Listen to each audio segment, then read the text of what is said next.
Hi, hello, and welcome to episode 10 of Full Crazy Town. Not in the usual man cave. Daughter and grandson are off for Thanksgiving for 8 days, so I am dog watching. Hello, Cardi. Yes, good puppy, good puppy, good puppy. Whatever, I'm eating. Don't bother me. And I won't.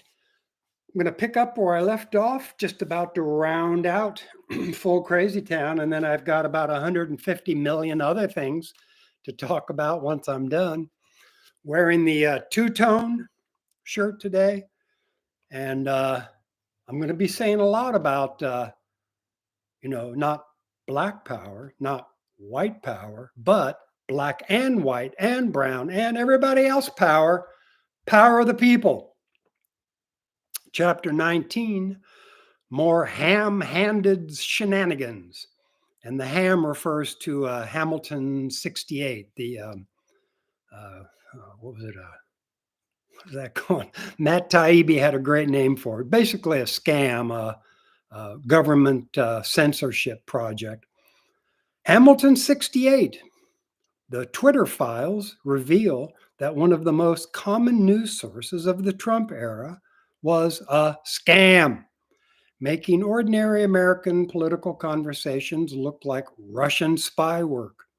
The Alliance for Security and Democracy, an NGO think tank formed in 2017, aimed to counter efforts by Russia to undermine democratic institutions in the US and Europe.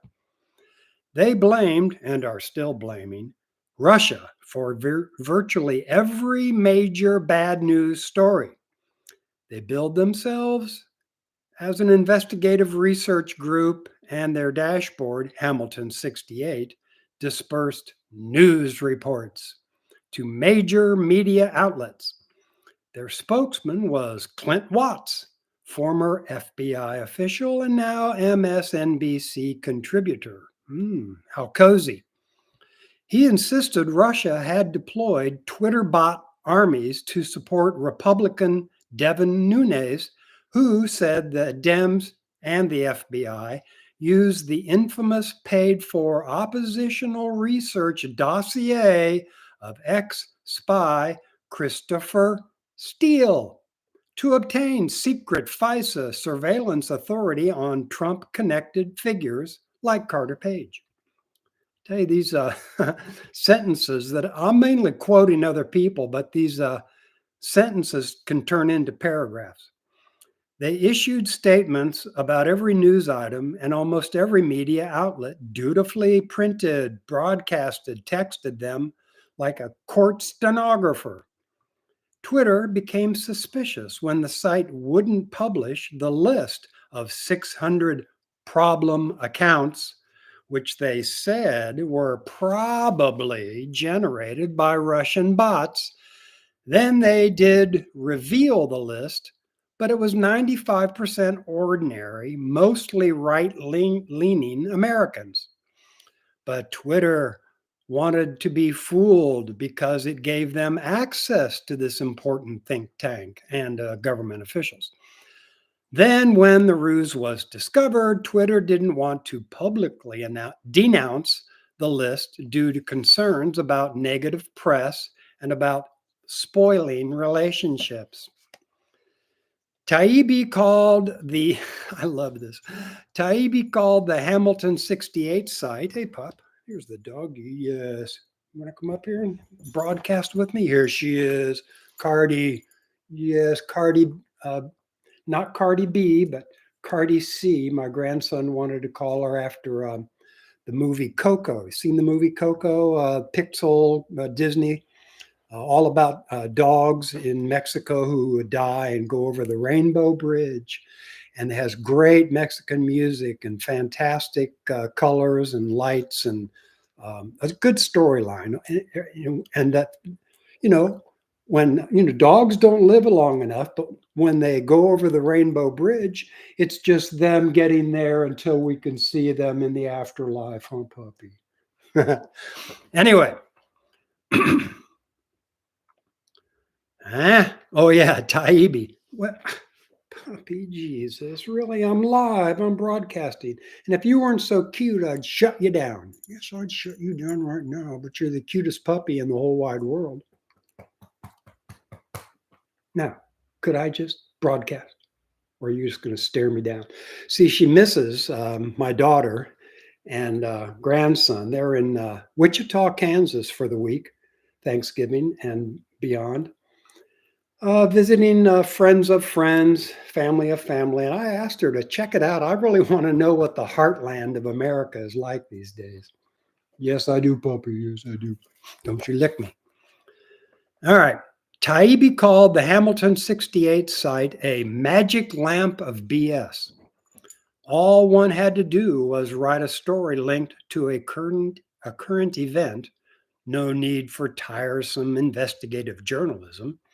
Release the story to the media, and then follow up with references to media coverage of their story. Magic lamp of BS. As 2023 got going, none of the media centers were commenting on their participation in this huge fraud. Besides, going against the dominant narrative can have bad consequences, like being labeled helpful to Russia or helpful to the right. Fascist. Hamilton 68 became, in Taibbi's word, like a dominatrix whipping people into place based on lies, fear mongering, and hate. This campaign had implications beyond local propaganda. It poisoned relations with Russia and eliminated the possibility of diplomacy or negotiations. It was a steady drumbeat of paranoia causing fear and loathing. It's weird that topics like land war with Russia, World War III, and nuclear holocaust were casually bantered about. The stories are relentless, easy to write, and very simple. Russia is doing this, so you must fear and hate Putin. Or everything that conservatives say is subversive is to be loathed, detested, and despised. The propaganda became all encompassing, spreading into the all aspects of life. CNN, MSNBC generated nonstop vilification of Trump and the right wing. They are evil fascists determined to cause violence to the left. Violence to the left. I don't know why I quote. I mean, maybe I'm quoting somebody. I don't know what that means. PSYOPs are meant to keep people frightened, vulnerable, and looking to the Democrats for safety. Even topics like fitness and working out are branded as a right wing, along with free speech. Vulnerable people are easy to control and manipulate. And if they see open minds as a threat, then they'll let the media tell them how and what to think. Okay, I'm kind of mixing my pronouns up there. I get confused about pronouns. Another organization dispensing propaganda, the Global Engagement Center. Try to remember GEC. You talk about pure evil, psyop propaganda, globalist, tyranny, dictatorships. Obama signed this group into power before he left office, and it was charged with countering the messaging and diminishing the influence of international terrorist organizations. That would be the groups that strike terror into the hegemons and oligarchs. This shifted the national securities establishment's focus from counterterrorism to disinformation. Here, America's info warfare mechanism turning, no, excuse me. Here is America's info warfare mechanism turning inward against perceived threats in our population. In much the same way, the Red Scare defined the culture of the 50s. This agency specializes in blacklists, targeting conservatives, especially anti vaxxed and insurrectionist conservatives. It seems like every other day brings new agencies in charge of controlling disinformation, currency, and the right to peacefully protest their brazen attempts at total domination.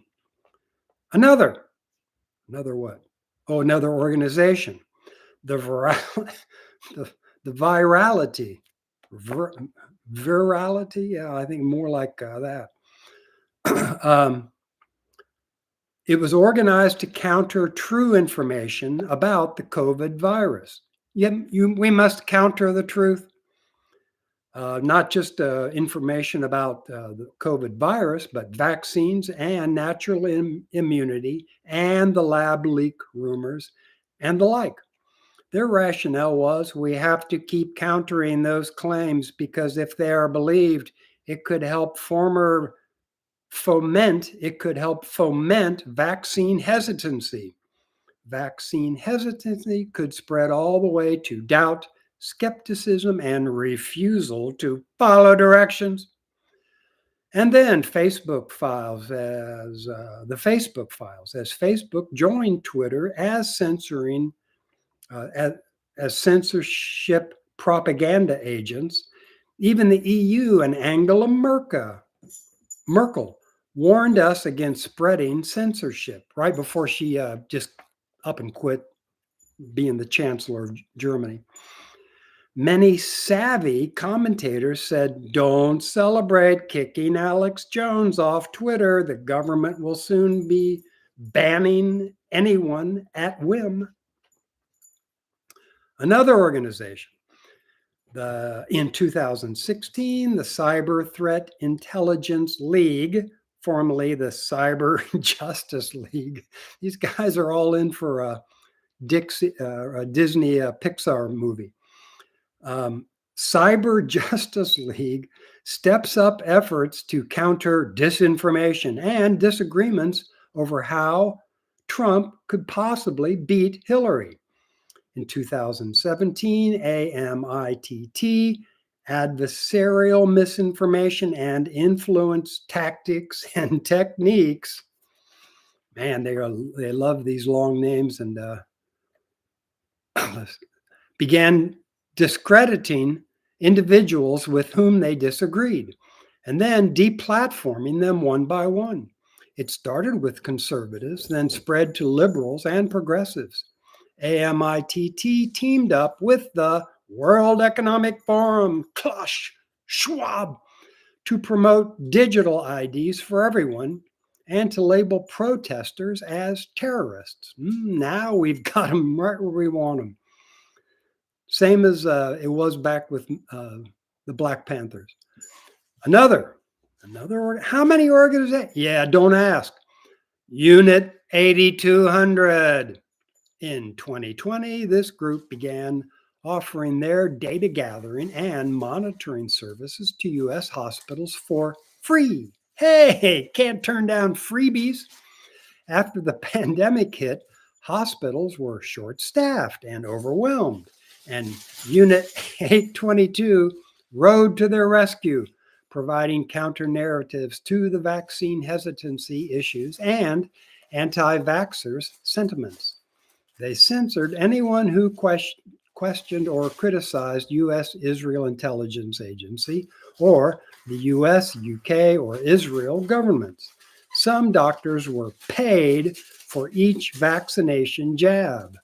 You know, that's what I think about all these, like when there's an insurrection or unrest in another country, they have to just pay them off. Here, $50, go to the rally tomorrow and yell death to, whomever you say death to. What next? Well, my hero, Whitney Webb, says another false flag incident will threaten banks and initiate a private-public takeover. Since kidnappers and hackers demand payments in Bitcoin, anonymity will be criminalized and financial privacy will end. The cyber banks and digital currency plans, CBDC, will shift into high gear, and private firms like Jamie Dimon's Morgan Chase will monitor all bank accounts. It says, I just said, we'll monitor bank. It's all bank accounts. CBDC, total takeover, digital ID, digital permission to do anything, smart cities, takes 15 minutes to drive or an hour or so to walk or bike anywhere, and you don't go anywhere else. As the pandemic dragged on, after some of the COVID narratives fell apart, the lockdown fatigue set in. Government health services decided that a new threat had to be concocted. A new Cyber Patriot Act will result. This is a Whitney going on. And the enemy will be privacy. Panic will set in as the bank accounts are frozen. Social media sites will be monetized to ferret out harmful rumors and disinformation. Protesters will be arrested for spreading unrest. Well, isn't that unrest?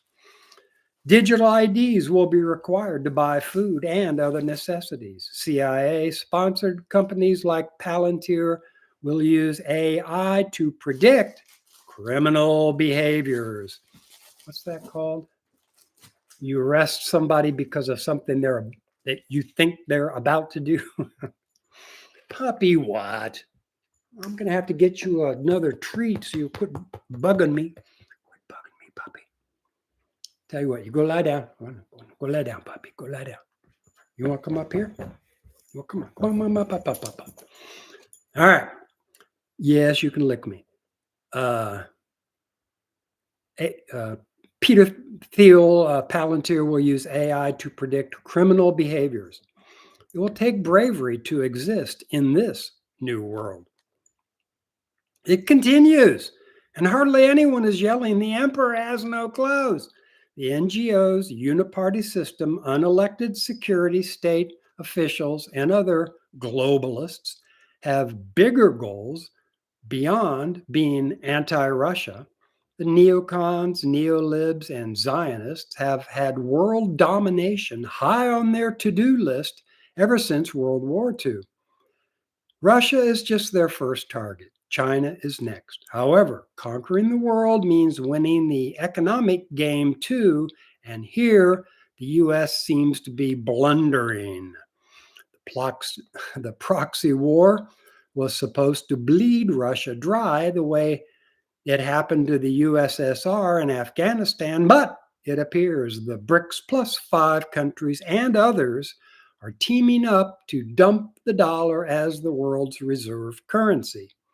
Brazil's Dilma Rousseff has been picked to be the first president of the BRICS Bank. Now, Brazil's having some other political problems, kind of Bolsonaro and that criminal judge related, but Lula's not really able to do much.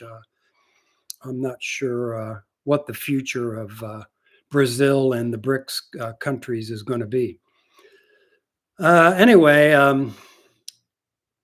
Dilma has been picked to be the first president of the BRICS Bank.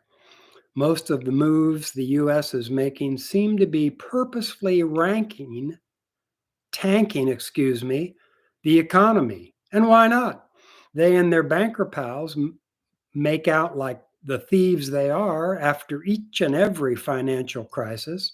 However, if the dollar tanks or inflation soars or the stock market bottoms out or servicing our debt soars or people become so poor they can't afford to consume, this will trigger recession/depression, and we can't bank on an FDR-style bailout this time.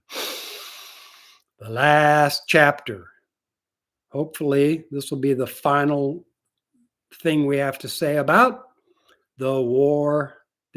Israel's war on Gaza. It's important to distinguish between war and conflict. The conflict between Israel and the Palestinians began in 1948, but the current ethnic cleansing began on October 7th, 2023. It's like the Russian invasion of Ukraine that began on 2/24/22, whereas the conflict began with the Maidan coup in 2014.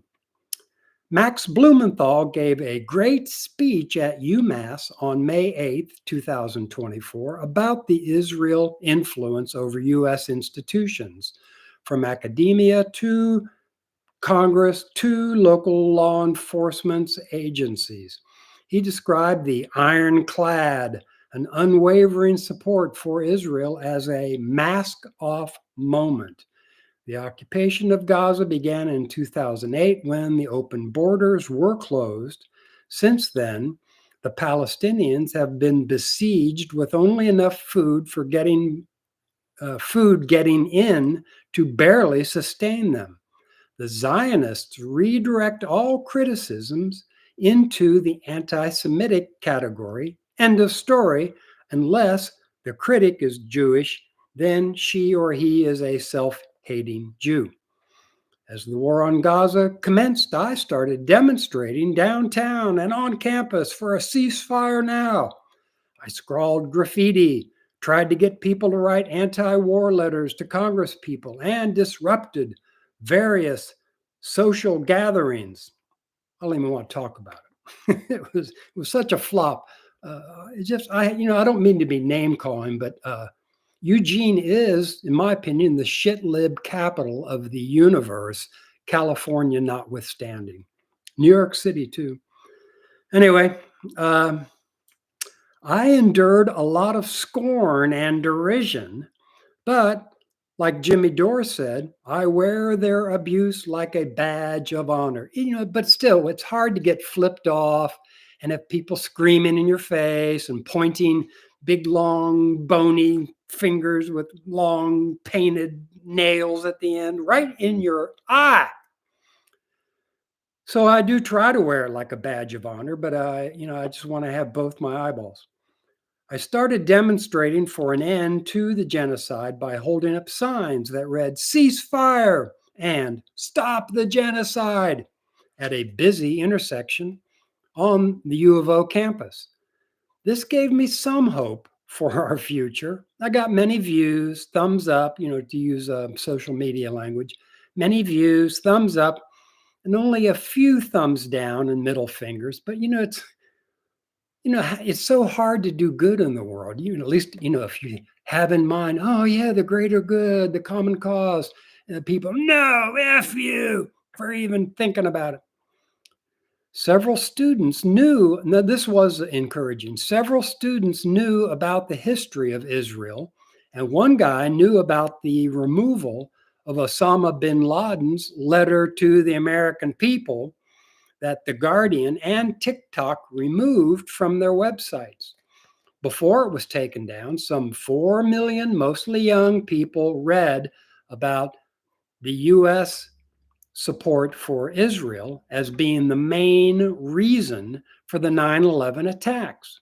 Ironically, after TikTok showed such loyalty to the war machine, the imperialists had no one left to demonize, so China is told to sell TikTok to a more loyal American. I don't think that ever happened. Glenn Greenwald is especially alarmed by the way conservatives flipped from mocking the liberals. This burned my grits too. Conservatives flipped from mocking the liberals for being woke snowflakes, so concerned about people of color and trans people needing protection, to demanding the same protections for American Jews. Hey, what's with that, conservatives? Well, can't you be consistent? Suddenly, years of culture wars came screeching to an end, and now we're expected to believe that no, America is not systematically racist, as the academic victimhood narratives by Ta-Nehisi Coates have led us to believe. It's systematically anti-Semitic, and we no longer need censorship protection for other groups, but we do need censorship to protect Jewish students because they feel unsafe. Now that's a monster paragraph, and I mispronounced I forget how to pronounce it. This guy's come around though. He was a shit lib to the nth degree, but I think Norm Finkelstein in his book "I'll Burn That Bridge When I Come to It" rode his ass like a pony and really dressed him down as just being a suck up to the system. And I think he kind of turned it around. I'm not going to read that again because I'm not sure how to pronounce it. And if you want to just rewind and listen to it again, you can do it. The Jewish students sprang to the top of the pyramid of power. Remember what Norm Finkelstein calls the oppression sweepstakes? See, like me and Norm. The liberal ideologies that conservatives used to find so reprehensible, like restricting free speech, they now espouse. There is pressure coming down on Ivy League schools' presidents who fail to protect their Jewish students. Bill Ackman, Zionist billionaire hedge fund manager, pressured the Harvard president to resign. Then it came to light that in 2014, his artist wife, Jerry Oxman, had accepted a $125,000 donation from, ding, ding, ding, Jeffrey Epstein, star of the book. Anyway, Jerry was Bill's spouse. Bill, the Zionist billionaire, got Harvard president to resign, and she accepted a $125,000 donation from Jeff to her media lab at MIT. After Epstein's death, husband Bill contacted the PR person at MIT and told him to keep Jerry's name out of any investigation into the relationship between Epstein and MIT, or else she'll be forced to discuss what she knows about the relationship. Fucking blackmailers. Ackman's name popped up again, along with Jessica Seinfeld's, when it came to light that the Zionist thugs that attacked the UCLA protesters were funded by them through a Zionist organization. That would be Jerry and Jessica. It should be noted that the UCLA campus police stood by and watched the brown shirt goon squad beat nonviolent demonstrators for 4 hours. What a world, what a world. However, the culture wars have a legacy. People were taught to value race and gender issues, so the massacre of people of color in Gaza is not going over well. In fact, it seems Orwellian. The governor of New York is increasing surveillance on social media to monitor hatred and hateful thoughts to combat anti-Semitism. The same reaction we always get when our leaders must convince the population that they must live in fear, as though there are murderous bands of Muslims roving the countryside looking for Jews to kill. The government just says, "Give us more power and we'll protect you," just like the narrative after 9/11. Only this time the main threat comes from thousands of miles away, but still has a domestic impact. Keaton Weiss of the podcast Do Dissidents is Jewish, as is Greenwald, Lee Camp, and Max Blumenthal. And he says the Zionists are using Jewish people as human shields, just like they accuse Hamas of doing with the Palestinians. Katie Halper and Aaron Mate are also Jewish, and they all go to great pains to frame this war as a Zionist attempt to ethnically cleanse Palestinians from the Gaza Strip once and for all, the final solution. When the Zionists say Israel has a right to defend itself, the independent media say the same is true for the Gazans. When the Zionists say What about October 7th? The independent podcasters say. What about the 75 years before October 7th? When the Zionists say Israel has the right to exist, the Palestinians say, so do we. There are more and more voices that say Israel does not have the right to exist based on their statehood coming from the UN sponsored Balfour Amendment. Many people reason that since Germany caused the Holocaust, they should have found room in their country for the victims and not let the Zionists kill 15,000 Palestinians, chase off over 720,000, and to clear out 500 of their villages during the Nakba, the catastrophe, the disaster, in 1948. History shows that the Zionists rose to prominence early in the 20th century. Before that, they were a secular fringe organization that used Judaism to further their settler colonial goals. Before that, thousands of years ago, the protocols of Zion were used to plan for world domination. These protocols called for imposing the Luciferian ideology on what would remain of humanity after the final social cataclysm by use of satanic despotism. Oh, isn't that special? If this Zionist scheme was ever discovered, Plan B was to be executed. Blame the Jews for all the world's problems to divert suspicions from themselves. In the 1930s, the Nazis minted a coin with the German Zionists on it, with a Star of David on one side and a swastika on the other. Boy, I'd be a collectible. Whereas the Jewish people and the Palestinians had lived in relative harmony before 1920, starting then, more Zionists began moving to Palestine and violently advocating for a separate and not equal Israeli state. Chris Hedges says that imperialism is the external expression of white supremacy. He mentions that Malcolm X, MKL Jr., and MLK Jr. were allowed to preach about equal rights in America, but when they brought in people in foreign lands like Vietnam and Palestine, they were pressured into stopping. Mainstream media apply their own pressures, and with their usual simplistic narratives, we just like W. Bush's, you're either, oh, excuse me, their pressures that they exerted were just like W. Bush's, you're either for us or against us threat.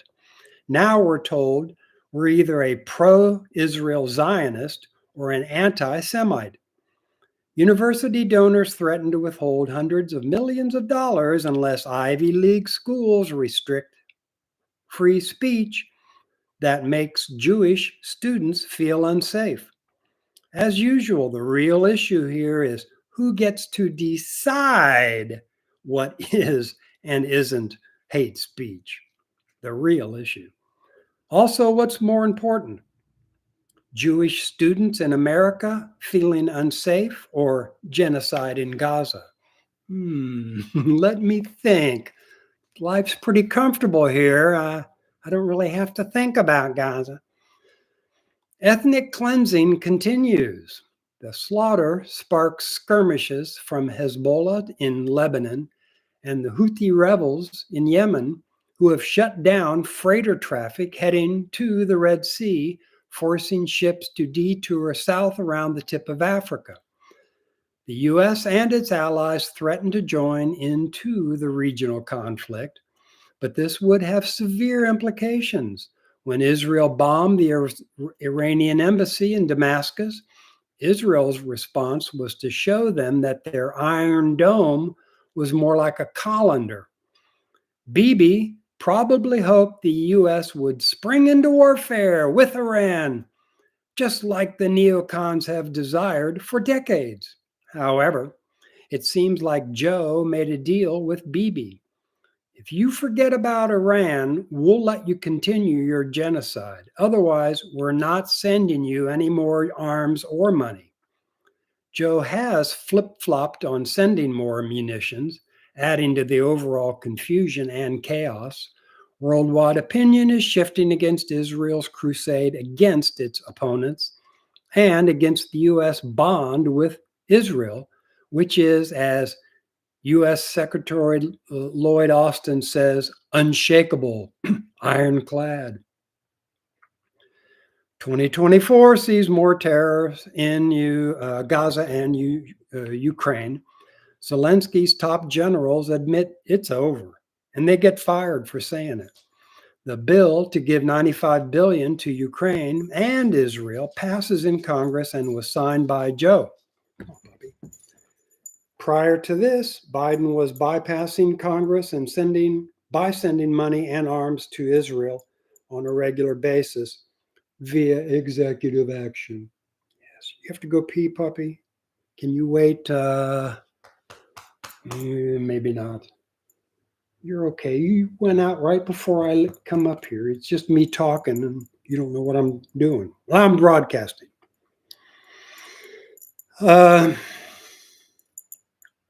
Yeah, $95 billion to Ukraine and Israel, passed in Congress, signed by Joe. Prior to this, Biden was bypassing Congress and sending money and arms to Israel on a regular basis just by executive action. The passage of this bill locked down the narrative. Joe, AOC, and Bernie are photographed walking hand in hand, arms around the shoulders. Oh boy. Through the woods, Sandy gazing rapturously into Joe's eyes. Ralph Nader said the actual death count in Gaza, and I've heard this from other sources, is more than 100,000, closer to 200,000, because the official death count only counts identified bodies, not the ones blown to smithereens or still under the rubble. That also admits those who have died from famine or disease. Those old four horsemen of the apocalypse, oh boy, watch out. The war on Gaza forced snowflakes to agree with pro-war MAGA deplorables as they all nod along with Morning Joe about Israel's right to defend itself. They all take pains to not think about the death, famine, pestilence, and war galloping across the landscape in Palestine. Four horsemen. They think it's perfectly natural for victims of the October 7th attack to sue U.S. campus protesters for being affiliated with Hamas. Nothing is said about the scale of the slaughter or the disproportionate number of Palestinian victims compared to the approximately 1,000 victims from October 7th. Past intifadas have resulted in about a 10-to-1 or as much as a 100-to-1 ratio of Israeli casualties compared to Palestinians. Nader suggests this latest uprising is more like 1,000-to-1. The ICC has proposed, they finally did it. They proposed criminal charges against Israel and Hamas leaders. But as when I wrote the book, I said no charges have been filed. But as of now, it's about Thanksgiving 2024, and the ICC at least did file the charges against Bibi, was it Naftali Bennett, and the Hamas leader. Doggy, you don't like me broadcasting, do you? I'm really causing you problems. Anyway, not a whole lot more to go and not many more minutes to do it. So if you can just give me a minute.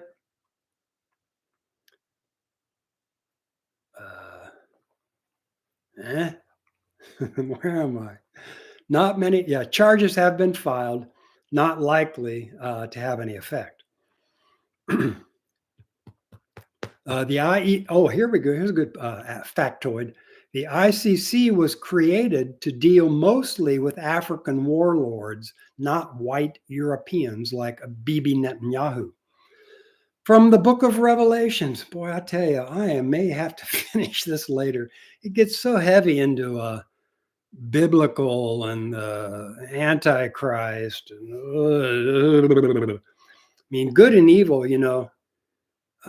the more you think about evil, the more it kind of infects you. It's an infection. I don't really like talking about it. In fact, I may cut it off here and open the door for the doggies and talk about what I'm gonna be doing after. I think I'm just gonna do that now. Let me just take 2 minutes here to open the door. At least the dog can go out if she wants to. Come on, puppy. Yeah, out that door, dog. Come on. Out, out, out, out, out. Oh. Whoa, whoa, whoa. It's the Armageddon taking place in aeration. Yes, it's right here now, puppy. Come on up. And now I'm going to close the door because it's freezing.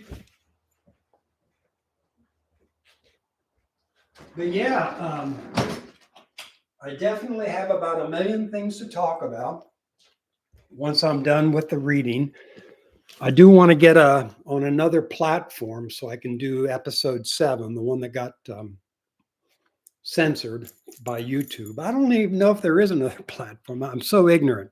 If anybody knows, let me know. And I would like people to get involved with the website. Either if you don't have someone to reconnect with over coffee, then just let me know what you're doing, what you think about my podcast, book, website, whatever. And once I'm able to expand my podcasting, I want to start doing interviews. I want to get people around the country.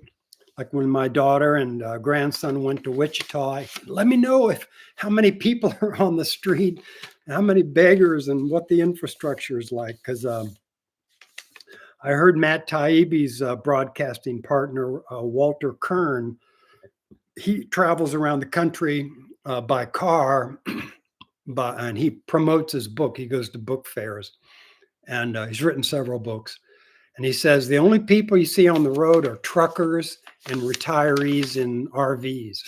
There's no interstate commerce anymore, except truckers and people. They just can't afford it. Can't go on vacations. Can't go be a tourist. But yeah,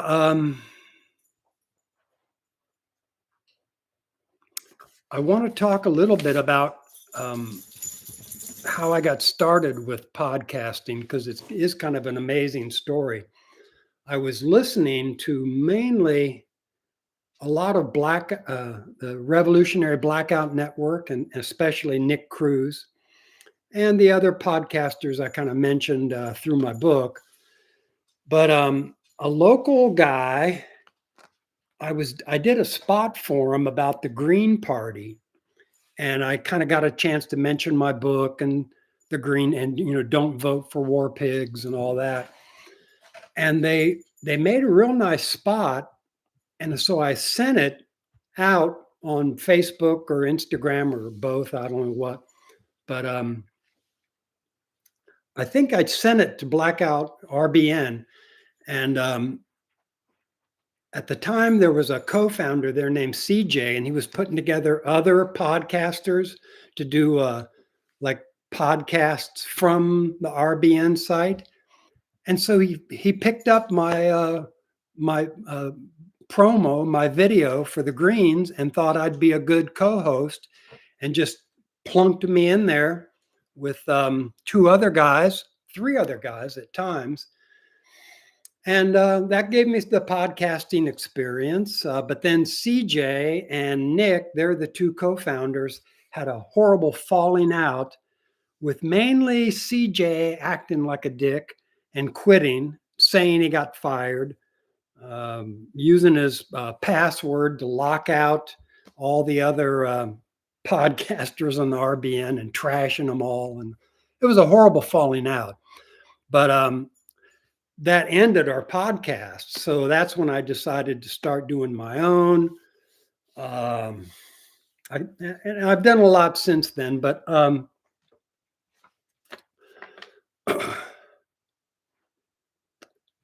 it was interesting. The podcast that I was involved with through RBN was called Beyond the Arc, and had three co-hosts. One guy was called Stay Balanced, the other was called Charlie Brown, and the third was called Mastermind. Mastermind was kind of like my age, a bit of a codger. He really saw himself as being a humorist, a really funny guy. Most of his jokes were kind of forced. He was the one, though, that called Iran's response to the Damascus, or one of the Israeli bombings that penetrated the Iron Dome. He called the Iron Dome the aluminum colander. I like that. I kind of borrowed his colander comment. And one thing I noticed about Stay Balanced, a guy of color, and Charlie Brown was white, and so was Mastermind. But one thing I noticed about, like, as I've talked about my book and my solution to the world's woes, a foundation of knowing what to do is knowing who you are. And Chris Hedges and others, what was the guy's name? Dr. Dr. Weil says, Dr. Andrew Weil says, everybody should write an ethical will where you tell your friends and family what your values, your ethics, your standards, your principles are, and then practice them.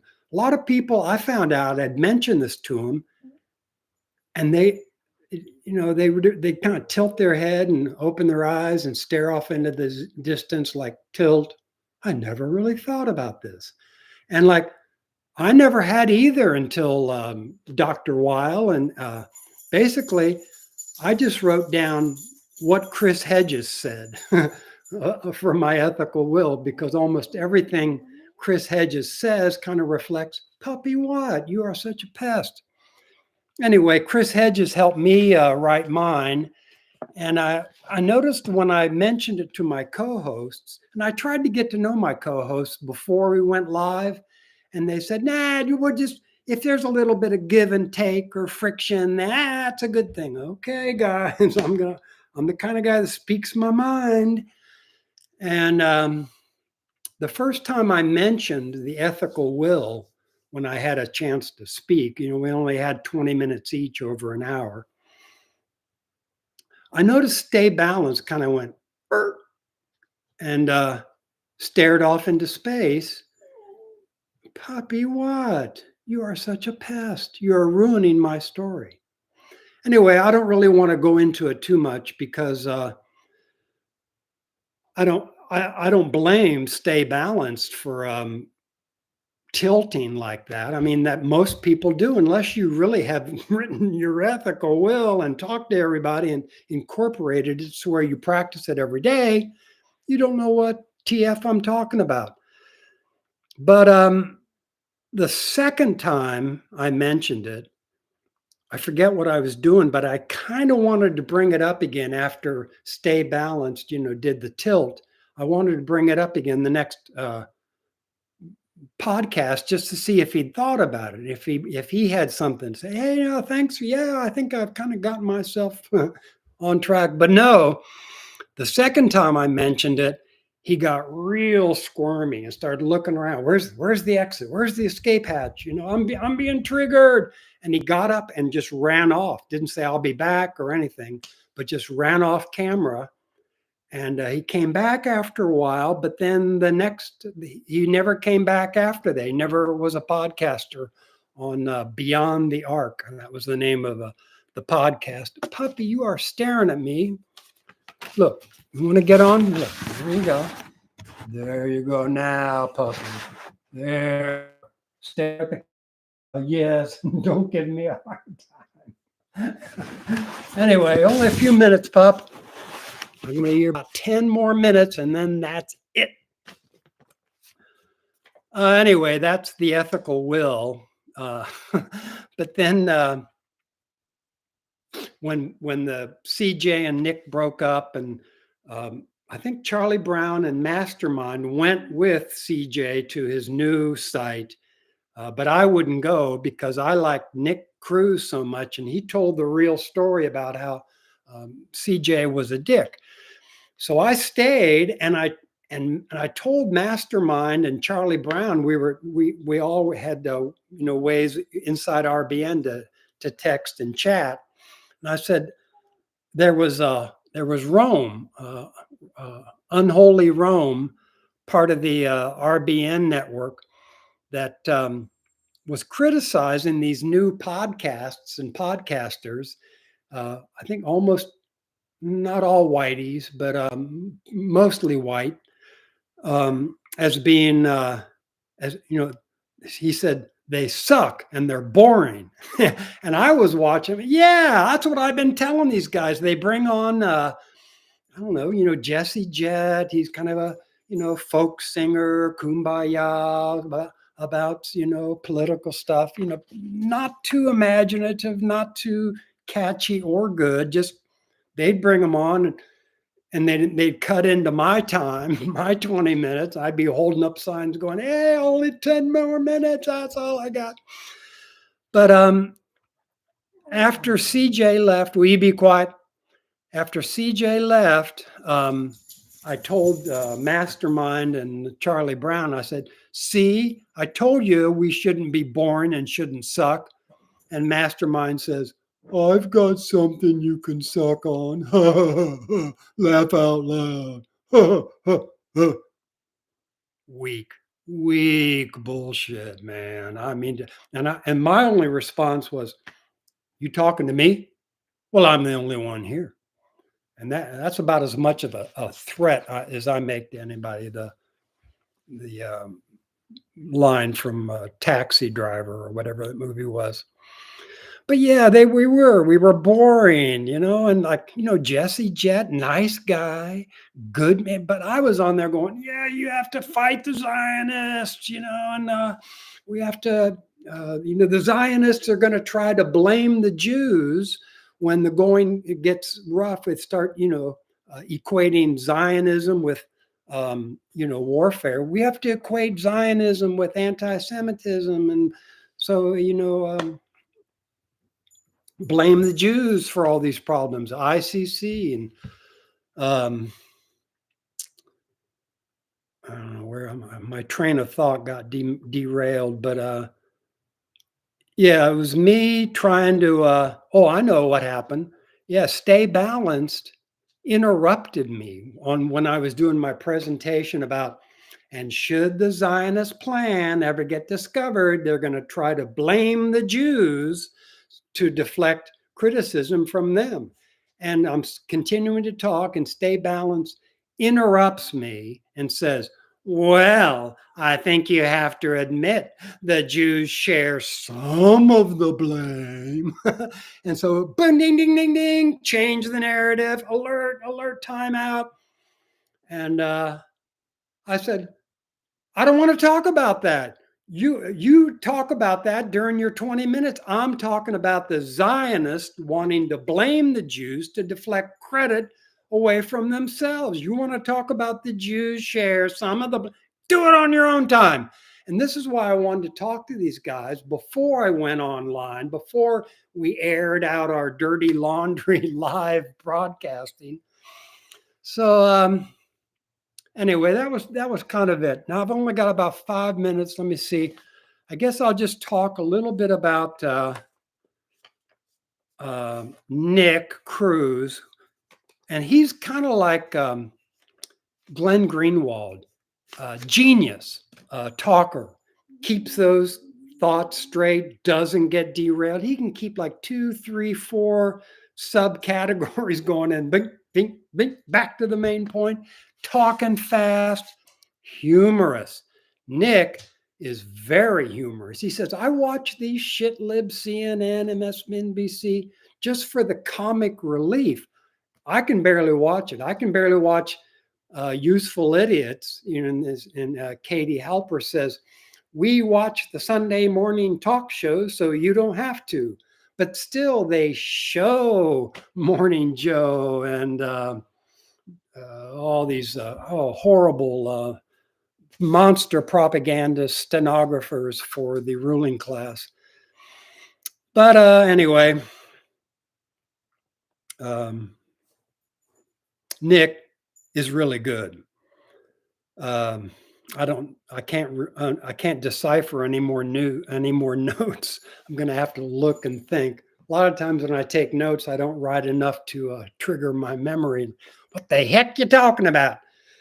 So before the pup tears up any more upholstery or chew toys, I'm going to bag it. Next week, I'm going to be picking up where I left off. And I do want to hear from you guys about the Reconnect over coffee. Thanksgiving's coming up. In fact, it'll be before my next podcast. And I want you guys to bone up on some of the talking points. Check out Due Dissidence because I've got my final ad for the book is going to be on there. And it tells you kind of like what to expect. You're going to bring up some debate points. Somebody's going to say something at the dinner table, and you're going to say, well, actually, Uncle Bob. And, there's a whole Robert Reich, devil in disguise, YouTube Thanksgiving special about how to respond to Uncle Bob. And it's Robert Reich, in a beard, pretending to be a kind of a conservative coot, and Robert Reich, the ultimate shit lib, brilliantly countering his every statement. But you are going to find the peacemaker of the dinner table, either mom or grandma, probably. Oh, let's not spoil Thanksgiving with talk about politics. And the response, you just want to get through it. We're not arguing. We're just debating. It's just a casual, intellectual, slow, measured conversation.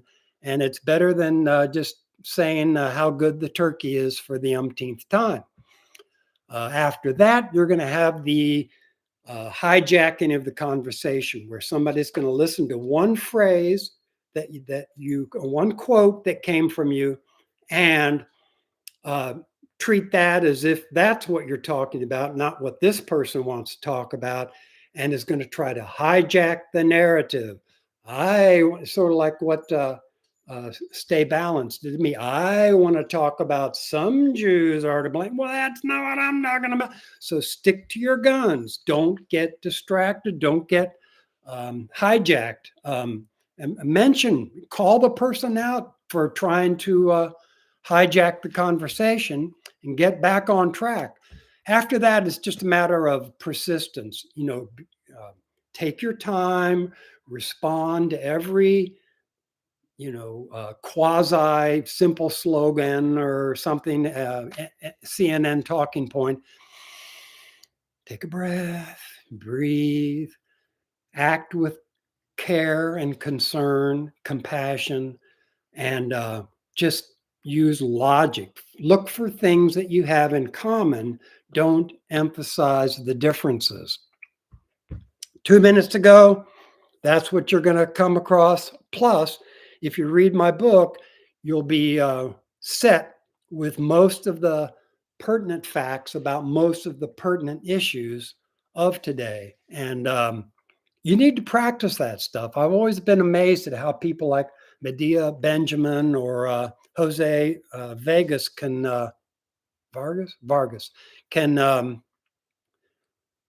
respond in public and call those people, Pelosi, or the way Medea does to all the power brokers. It's really good because you're about to get thrown out. Somebody's going to lay a hand on you and either drag or escort you out. So it takes a lot of gumption, a lot of guts, and hope you all can do that Hope I can continue to do that.